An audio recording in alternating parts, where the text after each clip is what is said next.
Star Wars Episode 2, Attack of the Clones. Let me get the big stuff out of the way. I didn't remember anything from this movie, like nothing at all. So watching this was like watching it for the first time, seriously. But the biggest thing I realized is wrong with these prequels, and I haven't seen the third one yet, so I don't know if it's a problem there, but they try to sound too smart, and the acting isn't bad. It's just, I don't know if it's a script. This is some things you can tell when it's a script being bad, and then it's the actor being bad.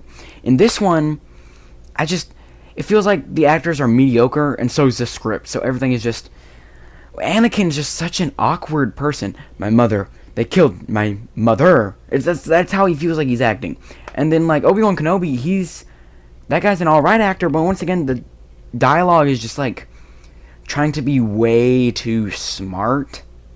And I can appreciate that because it's trying to be something different from the original trilogy, but they need to really tone it back. It's just, that's probably the biggest problem with the movie, is the fact that it's trying to be too smart and the acting is just a little off.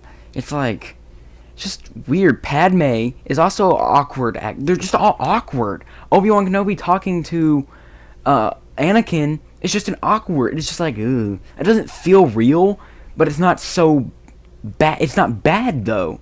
So it's like the acting is bad, but what they're doing isn't bad. I don't know.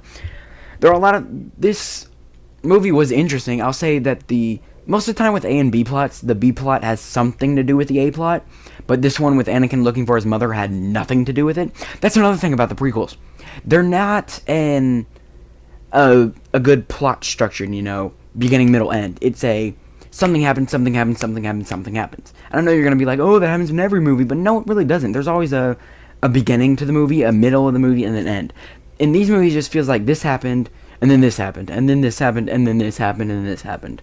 It's interesting for a whole saga, because the whole saga feels, a lot of Star Wars movies, the Star Wars movies feel like that, where the whole saga feels like one big movie. But with the prequels, it's like, the other Star Wars movies have a beginning, middle, end in the movie, and then have a beginning, middle, end in the trilogy.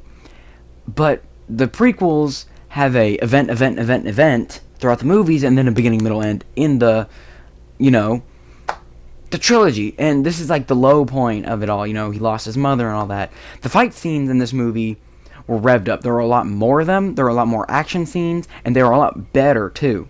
It's finally good to see Samuel Jackson doing something. It's kind of funny about that, because there wasn't really that much action in the first one, except for like the Darth Maul fight and maybe the fight at the beginning, but that's kind of it. In this one, there was definitely a lot more action, and I'm really, really happy about that. One thing I gotta say before I end this video off, what the frick? Anakin just killed all those people, and Padme was just cool with it. Like, oh, don't worry, Anakin, you just killed those people, it's fine. What? Anyways, for the score, I give it a 3,010. I don't know. It is definitely above the Phantom Menace. I think Phantom Menace is going to be the lower end. I remember the Phantom Menace being my favorite, though. Maybe just because, Darth Maul was in it. I don't know. This movie is definitely better. I really like the actor of Obi-Wan Kenobi. It's a good thing we're getting him back in a Disney Plus series. Anyways, thank you guys for watching this video. Lego Star Wars video is coming out. Who the heck knows when? Video over.